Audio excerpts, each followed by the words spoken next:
Olá pessoal, muito boa noite. Hoje é dia 11 de abril, a gente está começando aqui o episódio número 95 da série de diálogos, nesse horário falando sobre desenvolvimento humano. E como a gente tem feito nas últimas semanas, nós temos trazido para cá as notícias alguns destaques, algumas notícias que aparecem durante a semana, e a gente tem feito um comentário completamente não convencional sobre essas notícias, né? E nesse episódio nós vamos fazer isso também com dois convidados que estão aqui comigo hoje. Bem aqui do meu lado está o Miguel. Seja bem-vindo, Miguel. Boa noite, Maurício. Você saiu dos bastidores do programa para estar agora sentado aqui na frente. Um movimento inesperado para mim. Nada disso, cara. É bom ter você aqui agora, Obrigado. sentado aqui com a gente. Miguel ajudou a gente a fazer vários episódios aqui, desde o ano passado. E, bom, agora ele está aqui colocando as ideias dele na mesa. É um prazer. Trazer isso para cá. E ao vivo hoje, aqui no estúdio, no Brasil, na Vila Madalena, tá o Bert Brown tá aqui com a gente. Seja bem-vindo, Bert. Ótimo. É excelente estar aqui. É bom. Sim. Foi bom ter você no Skype, mas ter você aqui é melhor. Eu prefiro também, realmente. Essa história de a distância é muito bom, a tecnologia funciona bem, super legal. Mas poder tomar café junto é muito bom. Né? Seja bem-vindo. Viu? Obrigado. Bert, você está em férias no Brasil? O que você está fazendo? Não. Se eu estivesse em férias em Brasil, estaria com minha família, porque minha esposa é de Salvador, com minha criança também, mas não, estou aqui trabalhando, eu treino líderes, e faço desenvolvimento de líderes e assim estou aqui fazendo alguns cursos e estou saindo amanhã, mas está excelente estar aqui com vocês esta noite. Bom ter você, bom ter conseguido pegar você no Brasil aqui, para a gente fazer o nosso episódio.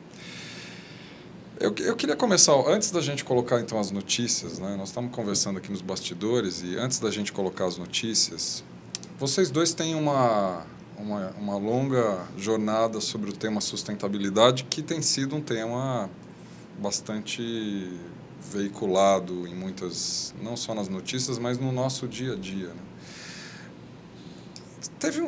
A sensação que eu tenho é que é um tema, a palavra sustentabilidade começa a sofrer um certo desgaste, não sei se é pela visão curta, talvez, de sustentabilidade que as pessoas têm, talvez muito tendenciada a questões mais ambientais ou não. Como é que vocês veem esse meu comentário? Sustentabilidade. Como é que a gente pode começar? Bom, para mim, sustentabilidade é realmente sobre o futuro que queremos. E essa foi a frase principal do Rio +20 este último ano. E quando eu penso em sustentabilidade, eu penso em o que realmente podemos fazer aqui com uma humanidade enfocada em criando um mundo que realmente queremos. Um mundo social, apoiando o meio ambiente, a desenvolver conosco em uma maneira que realmente cria um meio ambiente que floresce, sim, e uma sociedade que floresce. Para mim, essas são as perguntas mais importantes de nossa vida, é como queremos viver no futuro e quais são as condições que podemos criar agora para realmente assegurar que isso aconteça.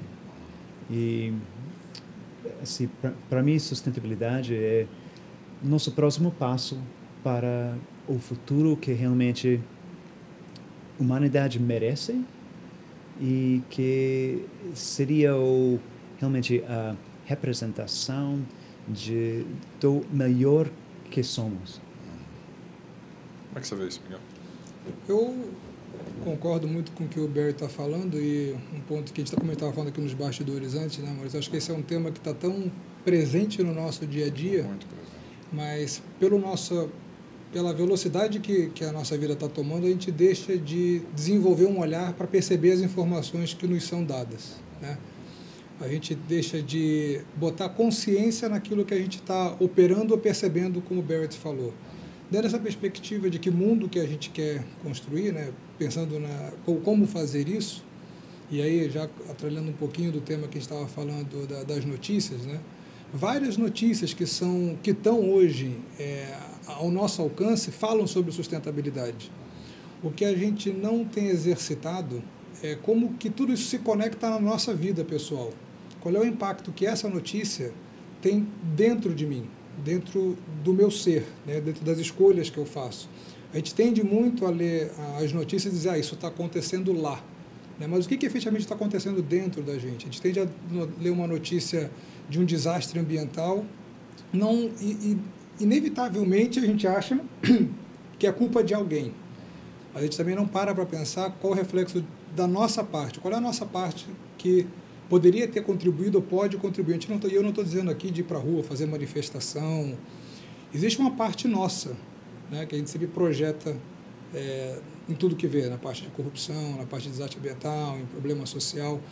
E o que eu acho que a gente não consegue fazer é conectar isso à medida que a gente lê as notícias no jornal, né, e olhar isso de uma maneira integrada. Eu acho que isso é um processo até de expansão da nossa consciência de como a gente lê. Né? Eu estou fazendo um curso em São Francisco, no qual o Barrett é um dos professores lá, e um dos exercícios que nos é ensinado é quando a gente lê uma notícia, quando a gente lê alguma coisa, o que isso provoca dentro da gente, onde isso mexeu dentro de nós. O que você sente? O que a gente sente, o que a gente experiencia no nosso corpo, que tipo de pensamentos nos vem. Acho que é um processo de educação e de expansão de consciência, inclusive até dentro do nosso dia a dia, com o que está bem próximo de nós, da nossa realidade. Acho que isso é uma etapa importante da evolução de expansão de consciência, falando de sustentabilidade. Nós fizemos aqui, nos episódios anteriores, o Marcelo e a Delmar estavam aqui, que vocês conhecem muito bem os dois. E a gente fez 2 exercícios que me chamaram muito a atenção. Primeiro, bem no primeiro episódio, nos primeiros episódios, um foi o 3-2-1 da sombra, que foi um exercício que eles me usaram e abusaram de mim aqui. Inclusive, a gente soltou uma versão compacta do 3-2-1 da sombra de 20 minutos essa semana, e quem quiser tá publicado lá no YouTube. E é um exercício riquíssimo, né? Riquíssimo, eu acho que para quem está assistindo, para mim foi muito mais rico ainda, porque foi um exercício ao vivo muito bacana. Mas no episódio passado, a gente fez o 3-2-1 da sombra da notícia. A gente pegou a notícia do Feliciano, do nosso incrível deputado, e fez um trabalho coletivo aqui. A Iracema participou, os 2 estavam aqui. E, de fato, você consegue ver, eu sou testemunha, eu estava revendo o episódio esses dias, e, de fato, você se vê, se você realmente fizer o exercício, você se vê como parte desse processo, por mais que ele esteja a léguas de distância de nós. Né? Agora, de uma forma geral, não sei se isso é no Brasil ou não, a gente está acostumado a ver a notícia de uma forma muito passiva. Né? A gente recebe as notícias e a gente aceita como ela é trazida, sem muita reflexão. Por que isso acontece? É cultural, será? Eu acho que não. Eu acho que a realidade é que hoje recebemos 30 vezes mais informação que recebemos faz 30 anos. E dizem que quando estamos andando para trabalho na manhã, num carro, dirigindo, que desde o tempo quando saímos da casa e chegamos ao trabalho, vimos mais que 1000 mensagens. Sim? E o problema é que nossa mente não tem desenvolvido 30 vezes nestes últimos 30 anos. Sim, não temos 30 vezes mais capacidade a receber e interaccionar com informação, sim, que tivemos faz 30 anos. E assim, estamos enfrentando uma situação onde muitas pessoas, inclusive eu, estamos afogando em informação. Tem um overload. Sim, é um overload. Tem uma frase em inglês que é o nome de um livro muito bom que está chamado In Over Our Heads. E o ponto é que estamos chegando a um ponto aqui na história quando realmente a humanidade está criando tanta informação, realmente o tamanho de informação técnica está dobrando cada 2 anos.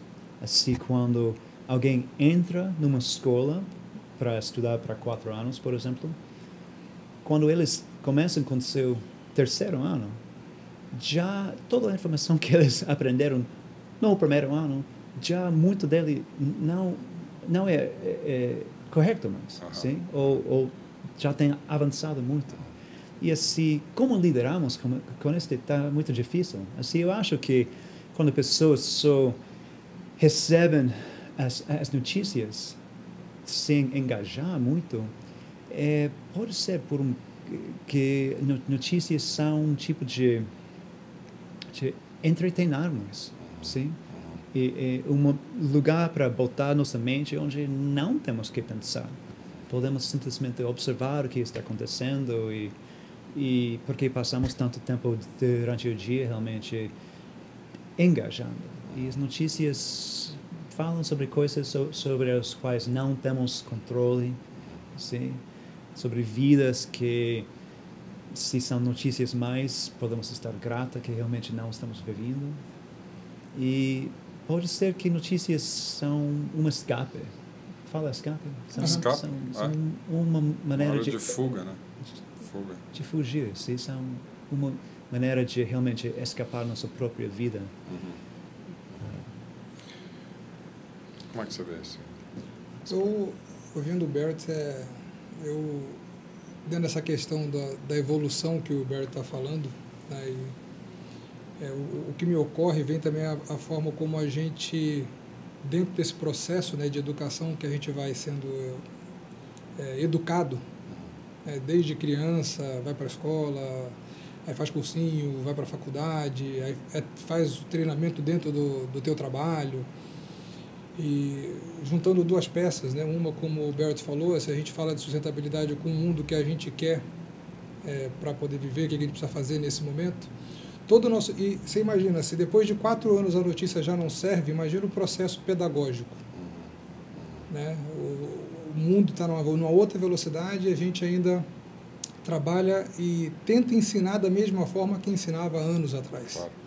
Né? E, como a gente estava falando, né, a dificuldade desse processo de mudança ele não acontece simplesmente porque a gente não quer. Né? Eu tive a oportunidade, quando eu trabalhava num banco, a gente foi fazer um desenvolvimento de área de inovação, como é que a gente gerava inovação dentro da empresa. E nós convidamos alguns professores, alguns doutorandos, né, e alguns doutorados, e a informação que nos chega é que o processo que o nosso corpo ele é muito inteligente, né, então ele tende a criar os hábitos, né, as nossas rotinas, para que a gente economize energia. Nesse sentido, a gente começa a formar essas redes neurais que, à medida que você vai repetindo, você cria uma rede neural e ela se ativa quando você quer fazer esse processo. Imagina que a gente faz isso durante todo o nosso processo de educação. E aí, na hora que a gente começa a falar de ter que analisar uma notícia, de ter que trazer uma nova perspectiva, imagina, somando-se ao contexto que o Barrett colocou, de um dia a dia corrido, você vai chegar no trabalho, você vai ter um dia estressante, imagina se o seu cérebro, se o seu corpo quer fazer com que você pare e tenha uma análise crítica em relação a uma notícia que você está lendo. Realmente entra como um processo de, deixa eu ver como é que eu me distraio. Claro. Porque quantas pessoas não têm o hábito de acordar de manhã, tomar um café e ler um jornal? Muitas. Então, criar essa nova rede neural requer sim um esforço, porque chega a ser fisiológico esse processo de mudança. Claro. Então tem um processo que não é tão fácil. Nos episódios passados a gente trouxe notícias aqui. Vocês aceitam o desafio da gente trazer as notícias? Eu vou tentar fugir. Você vai tentar fugir. Você vai tentar fugir. Os meus neurônios estão dizendo não. Agora o problema é de vocês. Eu e Iracema trazemos as notícias e vocês nos ajudam aqui, né? Olha, separamos algumas aqui que eu acho que são notícias interessantes, até abrangentes. Eu vou pegar a primeira aqui, que fala que a CETESB é a multa que a Petrobras tomou por mais um vazamento. Não é nenhuma novidade esse tipo de... Não é uma notícia nova, o fato é só recente. CETESB multa a Petrobras em 10 milhões de reais por vazamento no litoral de São Paulo. Foi um vazamento extenso, de novo, acho que de um dos cargueiros que estava carregando ou descarregando petróleo, uma válvula falhou, enfim, uma notícia até comum, né? Mas, de novo, na costa brasileira, causando um estrago ambiental, mais uma vez uma multa, so what? Notícia quase convencional. Ela não é frequente porque isso não acontece todo dia, mas acontece periodicamente, né? So what? Uma grande petroleira, tem o pré-sal por aí, os riscos do pré-sal são maiores do que os riscos de prospecção de petróleo, como a gente vem fazendo. São os maiores riscos da história, né? São de maiores riscos da história. Eu estava lendo uma reportagem que estava falando que no Golfo do México, quando teve o problema, a distância... É isso mesmo. Não tenho a pretensão de estar certo nos números, tá? Mas se eram 150 quilômetros de distância da costa, o pré-sal é o dobro, né? Se o problema do Golfo, a perfuração era 2.000, 3.000 metros, o pré-sal são 7.000. Então, até o problema da logística, né, envolvida em termos de operação, de segurança, de contenção, num caso como esse que a gente está vendo aí, é brutal, né? E o Brasil, inclusive, está pedindo para a ONU a extensão da margem marítima, exatamente para poder proteger o pré-sal, porque ele está bem no limite de onde a gente tem margem marítima hoje. So what? Bom, esse é um assunto muito complicado, assim, tem muitas perspectivas diferentes aqui. Primeiro, eu acho que a sociedade brasileira e a sociedade americana recebe as empresas que merecem, em que tem as empresas que merecem. Somos, como uma sociedade, somos os líderes aqui, coletivamente. E se seguimos a criar as condições para empresas realmente destruir e impactar nosso meio ambiente, destruir e impactar nossa sociedade mesmo, se seguimos deixando este acontecer, merecemos o que recebemos, merecemos o que acontece, porque criamos essas condições. E assim, o primeiro lugar para olhar quando tem este assunto, quando tem este vazamento, é para si mesmo. Porque eu estou criando uma sociedade, eu sou parte deste problema. Estou criando uma sociedade onde isto está acontecendo. Seja as pessoas para quem eu voto, seja onde eu boto o meu dinheiro. Nas ações da Petrobras? Nas ações de bolsa. Eu conheço muitas pessoas. Quase todo mundo que tem ações de bolsa. Quem tem ações da bolsa, Petrobras. Sempre você vai para Petrobras, sim? Ao mesmo tempo, tem outro lado disso, sim?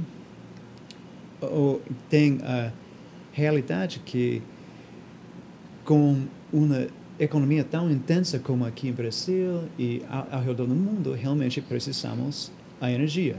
Se estamos fazendo este trade-off para realmente tentar e avançar a sociedade, para avançar a economia, porque se não temos energia suficiente, a economia vai cair e realmente vamos enfrentar bastante desemprego, bastante pobreza, bastante uma contração da sociedade.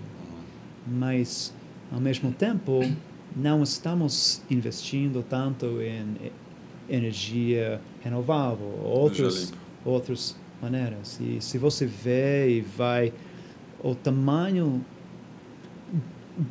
bruto de energia que vamos precisar mundialmente em 10, 20, 30 anos, está fora de controle, sim?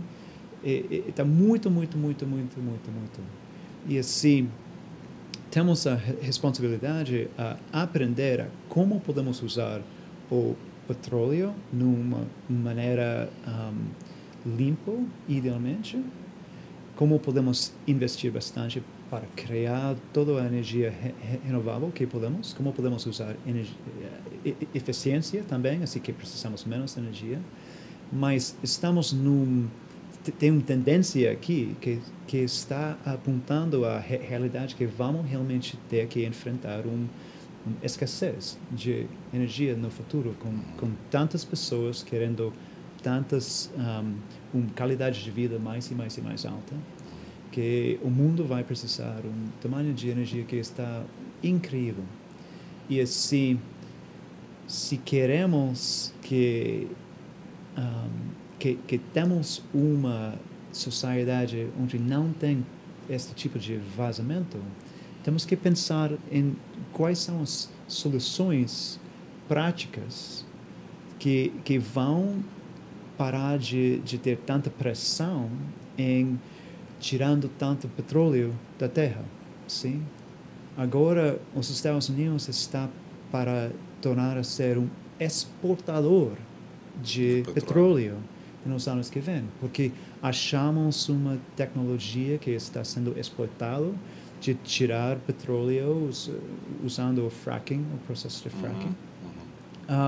E este está transformando a situação de energia nos Estados Unidos e estamos realmente criando as condições para ter problemas muito, muito, muito grandes por causa disso. Mas é a nossa culpa.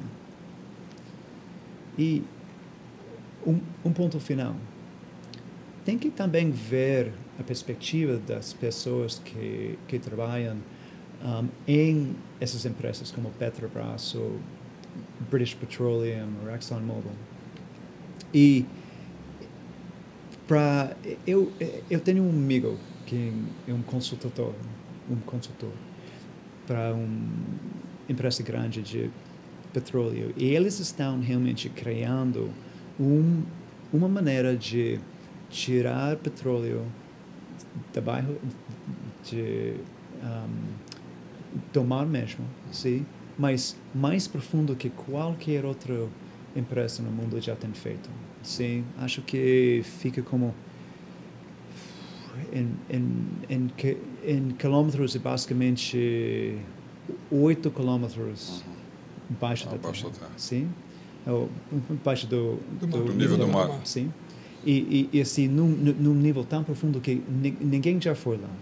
E eles acabaram de criar uma simulação que simula o processo de realmente fazer e investiram mais que $1 milhão em criar uma simulação tão real que realmente vai treinar os líderes lá e os operadores a fazer com tanta capacidade, porque eles realmente não querem que essas coisas aconteçam. Não é como você trabalha para a Petrobras e você está querendo que tenha vazamentos. Sim? Realmente é uma realidade que está tecnicamente muito, muito, muito, muito difícil a fazer isto. E eu sei que tem também, ao outro lado, pessoas de muito alta inteligência, com corações fortes, que realmente amam o mundo, amam a sociedade, até amam o meio ambiente também, quem trabalha para essas empresas. Assim, nosso trabalho é não para julgar tão duro que esta empresa é má ou essas pessoas são más, mas realmente tentar e ver o mundo como eles. Assim que, porque nesta situação complexa, quando estamos tentando responder à necessidade de muita energia, vamos precisar criatividade em nossa sociedade, de como vamos achar as soluções. E para ter tanto julgamento de um parte da sociedade para outro, só vai obstacular o processo de realmente criar as inovações e os insights que precisamos para criar o futuro que queremos. De novo, vem a construção do futuro. Aí tem uma parte, eu acho que o Barry trouxe boa parte das perspectivas. Acho que se a gente for olhar e tomar outras perspectivas, tem as perspectivas dos próprios funcionários que estão nessa situação, que estavam lá, que efetivamente, como é que nós nos sentiríamos se nós fôssemos o funcionário que estava lá, constatou, viu acontecer, a família desse funcionário, as pessoas que estão em torno. E dentro dessa questão que o Barry está falando, de tomar essas perspectivas e não provocar essas contrações nas relações, acho que é muito importante a gente poder entender o que causa essas contrações. Contrações no sentido, o que começa a causar entre, seja as empresas, entidades governamentais, entre todos os atores da sociedade, todos os stakeholders envolvidos, né? Porque, infelizmente, aconteceu. E como o Barry disse, eu acho que não vou dizer impossível, mas muito pouco provável que qualquer indústria chegar lá no pé, deixa eu fazer uma brincadeira aqui de mau gosto, né? E deixar acontecer uma situação dessa. Mas acho que é importante a gente olhar o que causa esse distanciamento. Por que, diante de uma situação dessa que já aconteceu, eu não quero buscar, eu quero me afastar desse problema, ou eu só vou criticar, sabendo que a crítica ou o ataque nesse momento só vai piorar uma situação de não encontrar uma solução conjunta. Acho que é importante, novamente, a gente volta à dimensão do indivíduo, né? Se eu sou um representante de qualquer uma dessas entidades e tenho que ou negociar ou buscar uma solução, o que me impediria de levar? É o meu papel que eu exerço naquela posição que eu estou exercendo dentro daquela entidade, ou seria a minha figura como ser humano? Dentro da perspectiva de que mundo eu quero construir. Se eu tenho o papel que tenho, estou assumindo a responsabilidade que tenho, e eu tenho essa perspectiva, tomo essa perspectiva, já falando um pouco da integral, né, mais mundicêntrica, de querer o bem para a humanidade, de querer fazer a diferença, é muito importante eu ter o nível de consciência necessário para saber o que cria essa contração para eu não ir buscar você para a conversa, para a gente buscar uma solução.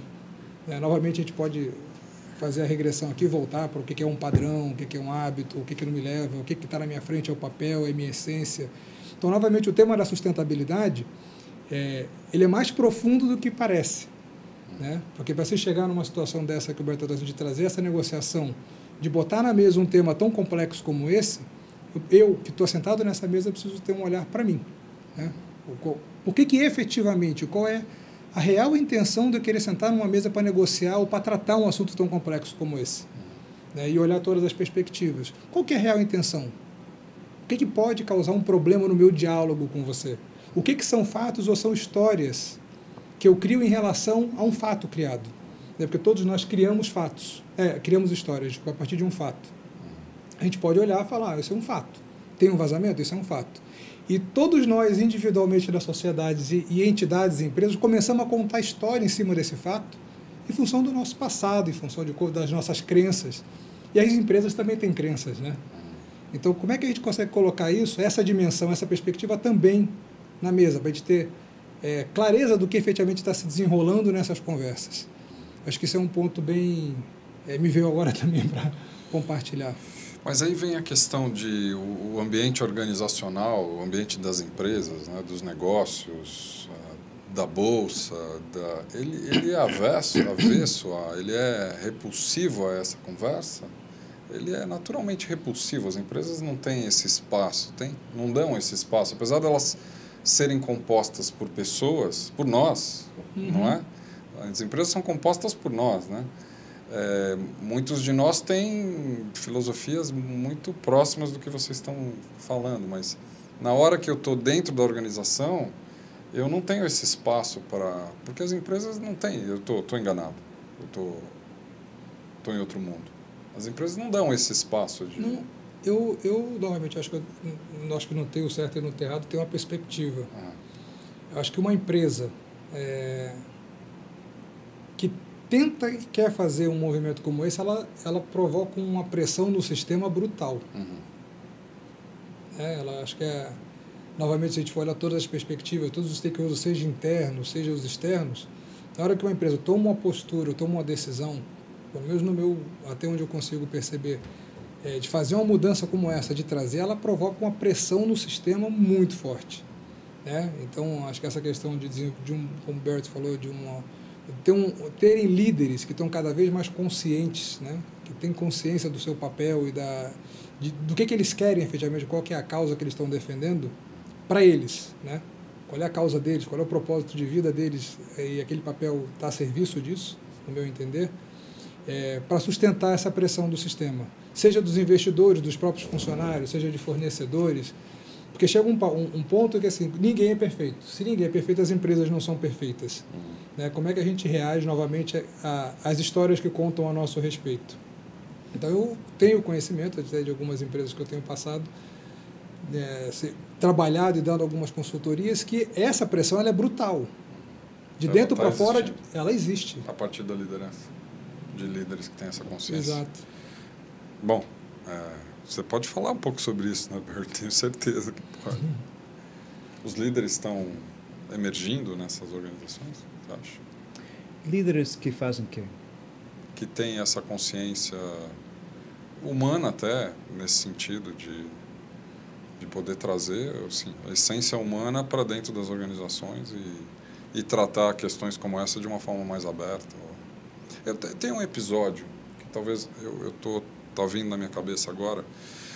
No mundo do TEDx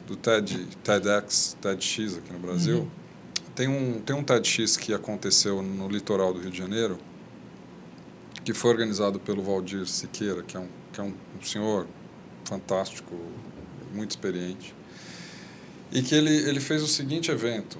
Ele foi às empresas, as maiores empresas da região, Ilha Grande, a região de Ilha Grande, que são a Petrobras, a Vale do Rio Doce, são grandes companhias poluidoras, muito poluidoras na região, que estão praticamente destruindo a região, que é uma região linda, paradisíaca, na ilha. Ele fez com que essas empresas patrocinassem o evento, o TEDx, e o evento foi exatamente feito com apresentações, com TED Talks, sobre essa degradação, sobre sustentabilidade, e a audiência foram os próprios funcionários das empresas. Então, foi uma coisa incrível, porque as empresas patrocinaram para ouvir exatamente aquilo que elas odeiam ouvir, mas se defrontaram com a realidade, se colocaram, e ele conseguiu articular esse processo. E elas ainda patrocinaram o evento. Né? E isso veio na cabeça agora. Quer dizer, quando eu mesmo falo que as empresas não são espaços para isso, eu já estou me dizendo. Porque, de repente, a própria Petrobras está patrocinando eventos que discutem exatamente essa questão. Realmente, eu acho que em algumas empresas temos e algumas organizações que você não pensaria que tem um nível de desenvolvimento de liderança que está acontecendo que é o mais avançado no mundo. Sim, eu falo isso porque em organizações como, por exemplo, o militar dos Estados Unidos, sim, eles têm uma maneira de fazer o desenvolvimento de líderes que está tão avançado, porque está enfocado em realmente desenvolvendo como pessoas pensam e como pessoas atuam. E assim que eles podem atuar em maneiras mais e mais voláteis, mais e mais complexos, onde tem mais e mais incerteza. Porque realmente o que sabemos da área de psicologia é que temos essas capacidades latentes que são muito, muito, muito poderosas dentro de nós. São capacidades cognitivas, mentais, emocionais, relacionais. E realmente estamos aprendendo a crack the code. Estamos aprendendo a abrir e destrancar este processo da evolução do ser mesmo, da evolução de nossas mentes, corações e capacidades. E o que está sendo livrado neste processo são capacidades que realmente precisamos para enfrentar os problemas mais complexos no mundo. E assim, a coisa importante sobre empresas que estão em situações muito complexas é que eles realmente têm o dinheiro para pagar para basicamente são laboratórios, sim, do desenvolvimento de liderança, em que está difícil realmente para ONG, um governo, para ter dinheiro adicional para fazer esses experimentos. Mas empresas, porque realmente tem um caso de negócio que está muito, muito, muito forte em o desenvolvimento da cognição e dos morais e da inteligência emocional. O caso de negócio está fechado, está super forte. Por que o caso de negócio de fazer esse tipo de desenvolvimento é tão forte que realmente organizações estão investindo bastante dinheiro em fazer isso. E assim, eu acho que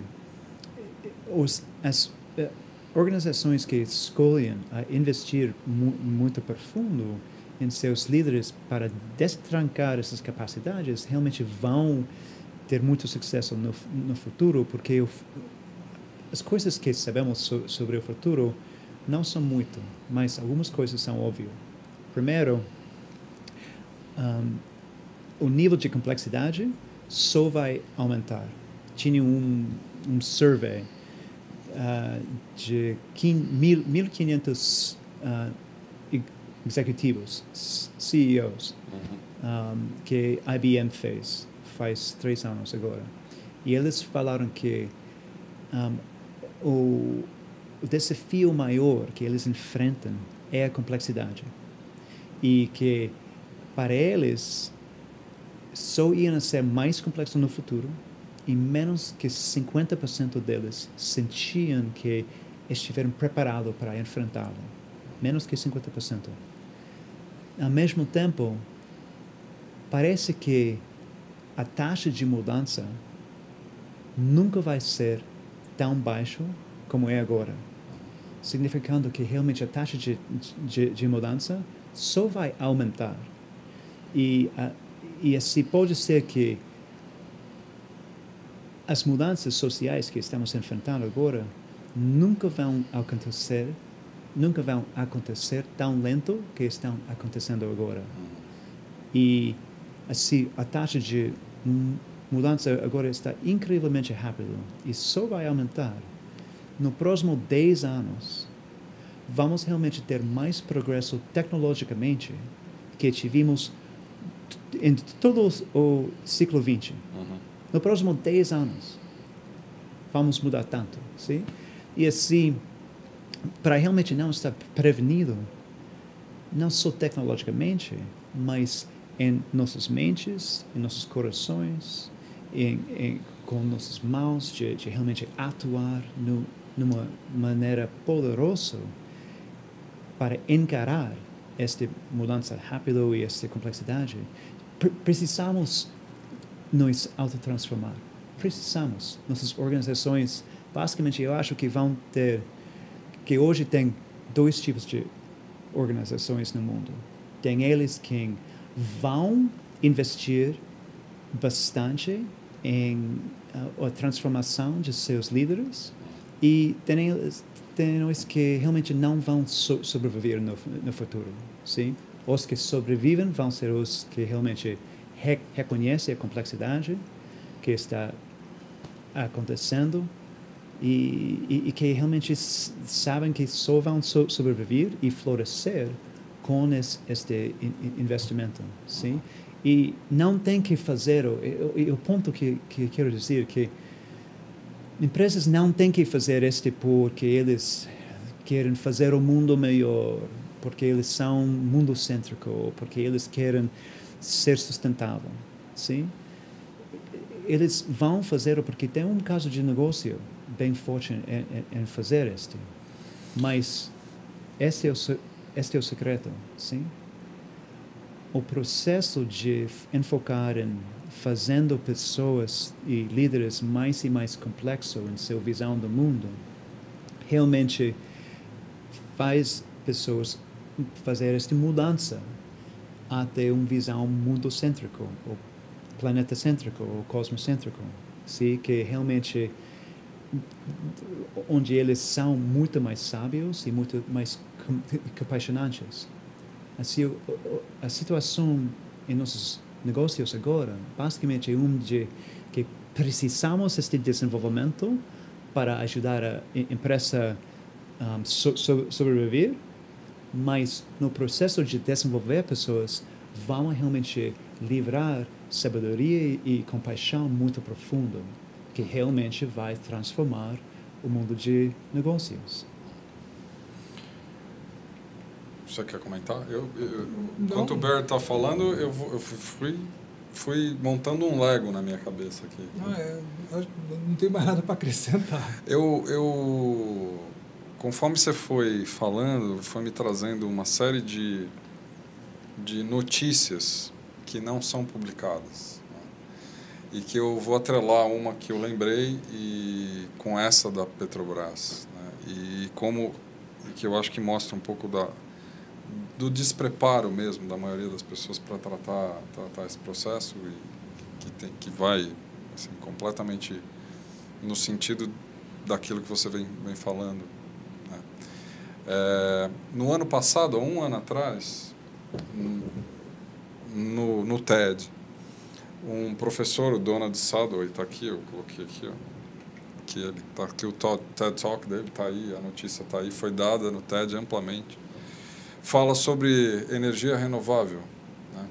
Ele fez uma apresentação muito bacana no TED, muito bem feita, mas a essência da apresentação diz o seguinte, que já existem laboratórios produzindo baterias com sais diferentes que nunca foram usados em baterias, mas sais muito simples de você obter.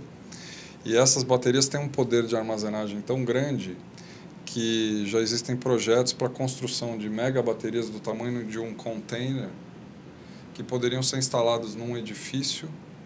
Essas baterias com placas de energia solar captariam durante o dia toda a energia que o edifício precisaria para 24 horas no tamanho de um container. E o edifício seria autossuficiente em energia, simplesmente com energia solar. Isso foi em março de 2012, ele disse que ele tem uma empresa que ele montou junto com alguns alunos, e essas baterias vão ser entregues ao mercado, vão começar a ser vendidas a partir de 2 anos depois da apresentação dele. Então, março de 2014, imagino que essas baterias se tornem... Aí, quando eu junto as duas notícias, né, na hora que a gente fala do problema da Petrobras no litoral, na hora que a gente fala do pré-sal, que tem uma discussão enorme, na hora que a gente fala do Brasil se posicionando como um grande produtor de petróleo no mundo, até exportador de petróleo, mais que autossuficiente. O que vai acontecer em março de 2014? Quer dizer, na hora que você junta essas duas notícias, e as pessoas parecem que não conectam as coisas, né? A notícia que aparece, quando ela aparece da Petrobras, ou quando eu compro as ações da Petrobras, ela vem isolada, né? Pode vir num desastre, pode vir na subida das ações ou nas descidas, mas ela vem muito isolada e as pessoas não conseguem fazer uma conexão mais completa das coisas, né? Na hora que eu junto, por exemplo, essas duas coisas, a perspectiva muda completamente, na minha visão. Não muda? Como é que você vê? Eu acho que, como você está trazendo, eu acho que essa que você está falando da bateria é uma.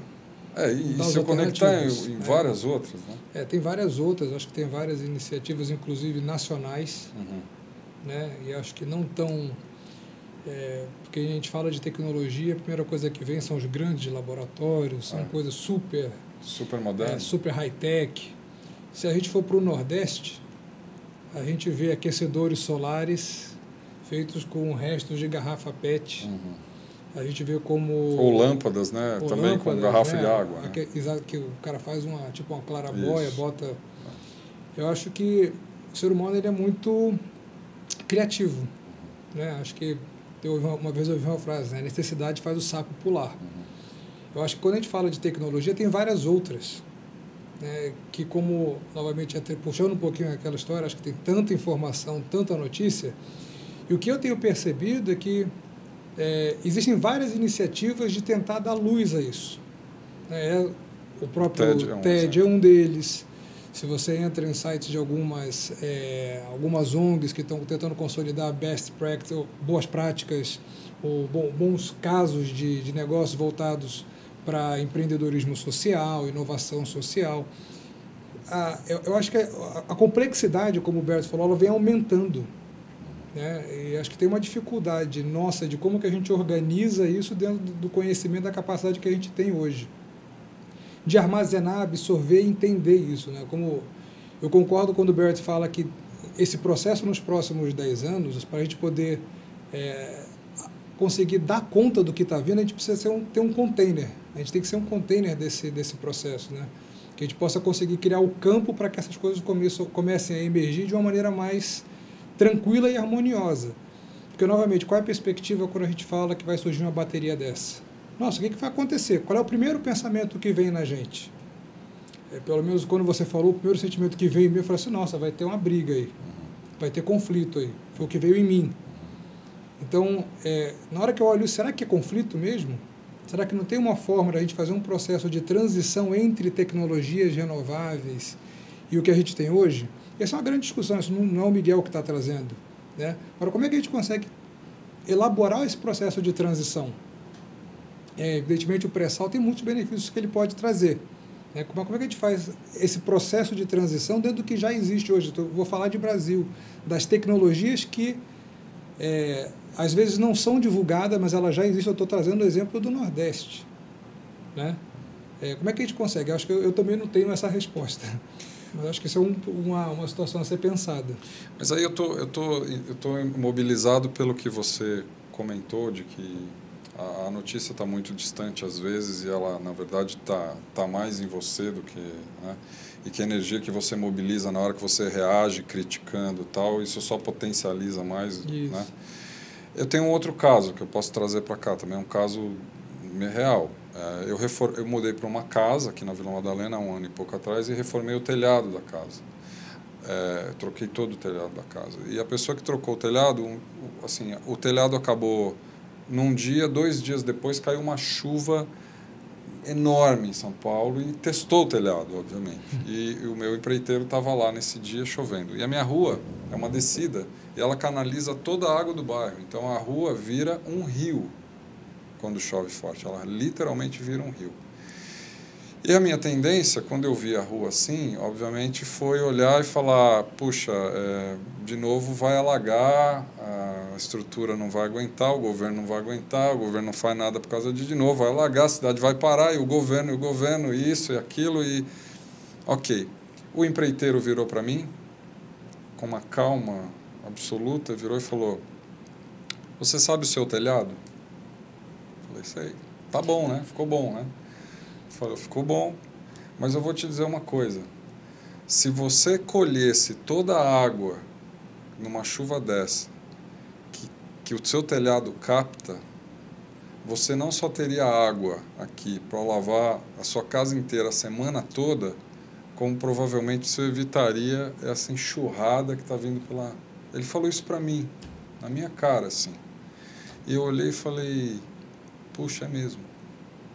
Se cada um de nós fizesse isso, o que é um benefício para você mesmo, porque você está captando aquela água, você vai deixar de gastar água, você deixaria a enxurrada diminuiria significativamente. Né? E daí eu estou trazendo para mim, estou realmente trazendo para mim. Fala, puxa vida, por que eu estou criticando se eu estou jogando toda essa água aí na rua? Quem é que vai cuidar dessa água? Eu podia estar cuidando dela. Então, aí você... trouxe o sentimento que eu tive quando você falou da bateria. A primeira é o conflito, né? Porque o governo não faz, exatamente. Porque o outro não faz. Você xinga o governante, a cidade, sei lá. Você vê quanta energia a gente tem para fazer essa crítica. Né? A gente tem enorme essa energia. Agora, quanto dessa energia a gente esvazia, a gente não se apropria dela. É, né? Verdade. A gente delega essa energia para qualquer outra coisa, menos para transformar isso em você em alguma coisa produtiva ou de mudança. Né? Agora, Miguel, mudar é muito difícil. Desde que isso aconteceu, isso já tem mais de 1 ano, toda vez que chove forte, eu olho para o telhado da minha casa, eu falo, eu preciso fazer alguma coisa. Faz 1 ano, eu preciso fazer alguma coisa, Então, isso está batendo em mim, eu não fiz nada até agora. E olha só, eu entendo, é muito racional esse processo, eu entendo muito bem o processo. Maurício, eu vou fazer um experimento com você. Ah, meu Deus. Sobrou de novo, Maurício. Não era. Sobrou de novo, isso não Maurício. pode acontecer. Olha para mim. Olha nos olhos. Isso não pode acontecer aqui de novo. Pô, a gente dispensa o Marcelo Adelmar, agora vem o cara aqui, meu. Fala. Ok. Fala, eu prometo. Eu prometo. Que eu vou instalar a tecnologia para captar a água do meu teto. Mas você quer que eu prometa aqui ao vivo, gravado? Sim. Você quer que eu prometa mesmo? Eu prometo que eu vou instalar a tecnologia. Repete. Eu prometo que eu vou instalar a tecnologia de captação de água na minha casa. Antes de quando? Qual data? Você quer que eu ponha uma data? Quero. Americano, gringo é fogo, né? Eles querem pôr data em tudo. Aqui no Brasil não é assim. No Brasil não é assim que funciona. Mas quem o Brasil tem que ser no futuro para realmente criar o futuro que queremos? Começa agora. Até o final do ano. Deste ano. Ok, bom. 2013. Bom. Bom. Excelente. Feito. Feito. E eu quero compartilhar que realmente tem pesquisa por o chileno Fernando Flores, quem aprendeu que quando pessoas usam a palavra eu prometo e falam diretamente a uma pessoa, eles são tem 2 vezes mais chance que eles realmente façam. Assim, tem algo sobre compromisso. Este compromisso falado com as palavras eu prometo, com um dado dito, realmente cria um sentimento de compromisso tão profundo. E agora que tem 1.000 pessoas também que estão capturando você tem a oportunidade para realmente transformar a vida como realmente quer. Isso não é justo. Não devíamos aceitar gringo aqui, Iracema. Não, a gente não podia aceitar os gringos aqui no programa. Não podia. Um comentário. Dica. Como você se sentiu ao repetir a frase? Mais forte. Forte. E da onde veio? Forte. E no seu corpo, da onde veio essa força? Não sei, cara. Acho que não sei. Não é racional. Não é racional. Absolutamente não é racional. Não tem nada de racional. Não é. Mas ela é forte. Ela é forte. Vem de vem de dentro, um princípio, talvez. Não sei de onde vem a energia, mas você ainda sou amador nessa história. Mas me senti forte. Esse é o poder da realização que a gente delega. Você põe outra energia total, né? Totalmente. Aliás, eu aprendi aqui nos exercícios que a gente fez com o Marcelo e com o Adelmar que, na verdade, você reforça o negativo se você põe energia. Né? Eu não quis estar nesse detalhe. Não, eu já fui cobaia deles aqui, eu estou no 4º episódio aqui. Agora vem esse cara aqui e me faz fazer um negócio desse. Aplica nele o 3, 2, 1 da sombra. Isso aqui tá me matando. Agora vou ter que me mobilizar, não vai ter jeito. Cada programa é uma surpresa, olha aí. Você está aprontando comigo, Ira. Isso não estava no script, não. Não, pô, eu estava já preparado para ser um programa tranquilo para mim. Você achou que estava longe do Delmar e do Marcelo? Mas não, eles mandam seus mensageiros. Eles mandam, né? O posto avançado deles aqui, né? Mas é verdade, eu me senti forte. Veio energia.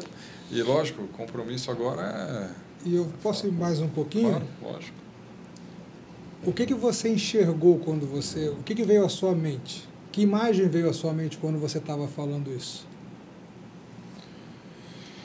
Bom, eu resgatei primeiro essa história com um empreiteiro, né? O empreiteiro me dando uma lição, uma aula ali de cidadania, né? Em primeiro lugar, totalmente inesperada. Isso veio forte no primeiro... Né? Acho que o outro aspecto é eu fazendo aquilo, né? Eu me vi fazendo. Na hora que ele começou a montar, já comecei a sacar que ele ia me pegar. Eu já me vi fazendo o que eu tenho que fazer, né? O que eu vou ter que fazer, por isso que aí na hora ele pediu para eu pôr a data, né? Aí eu falei, não, realmente eu vou ter que fazer um monte de coisa, então eu preciso de algum tempo. Tem um aspecto interessante, né? De que você já ouviu essa frase? Que no mundo nada se perde, tudo se transforma? Eu já ouvi. Então. Alguém disse isso. Alguém disse isso. Famoso. Deve ter sido alguém famoso, porque a gente lembra até hoje, né? Verdade. Então, nesse seu processo, você sentiu o calor no seu corpo, você sentiu a energia, você pensou.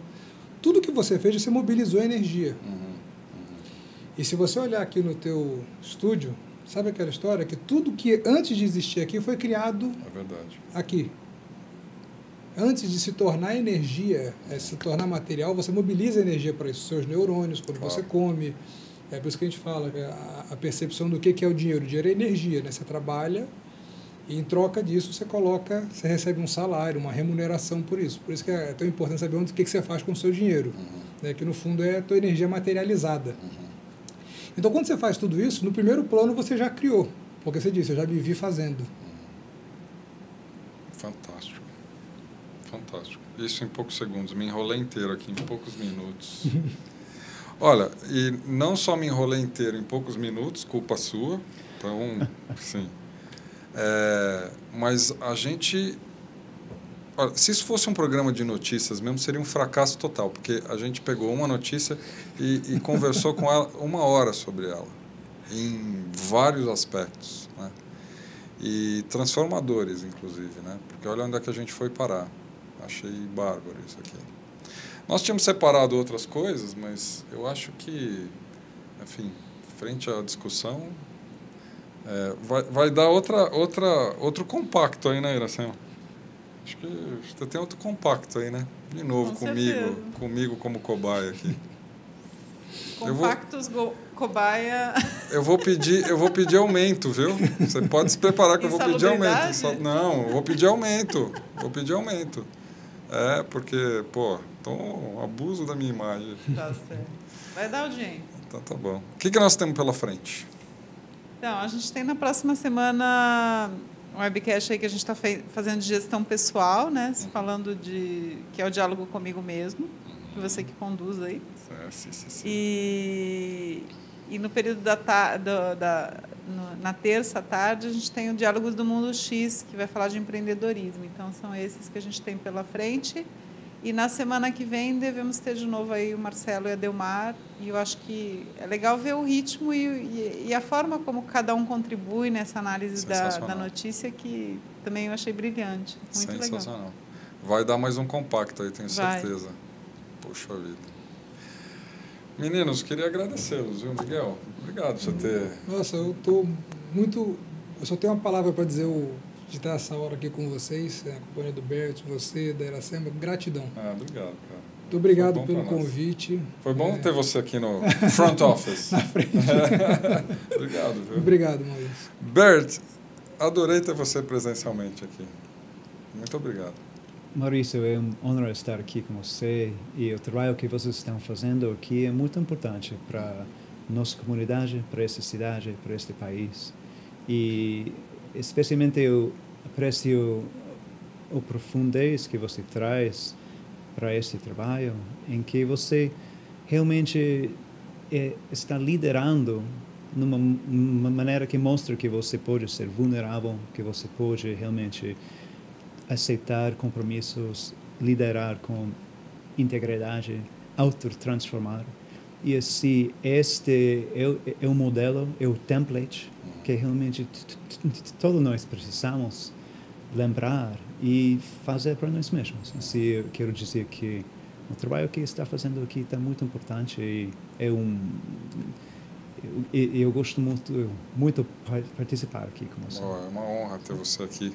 Obrigado. A gente tem feito não só um trabalho de dia a dia eu acho que com todas as barreiras que a gente tem para desenvolver isso, que não são poucas aqui no Brasil. Nós estávamos discutindo isso até no webcast anterior. Mas eu acho que o que nos incentiva muito, acho que a Iracema compartilha comigo, é de que nós temos contado com pessoas aqui que criam um diálogo de alta confiança. Então dá para se atirar e dizer, bom, vamos ver o que vai acontecer. Isso tem sido uma aventura e, ao mesmo tempo, um exercício de confiança mútua e muito rico. E daí é transformador mesmo. Eu sou prova viva. Está me transformando também. Naira? A gente se beneficia diretamente. Eu acho que essa gratidão que o Miguel fala, ela, sei lá, para mim é trazida a cada episódio que a gente termina aqui. Obrigada. É isso aí. Bom, vocês que estiveram com a gente, então, obrigado, Ira. Obrigado os meninos aqui mais uma vez. Muito obrigado. Vocês estiveram com a gente, obrigado de novo, né? E a gente se vê nos próximos diálogos, tá bom? Um grande abraço para todos.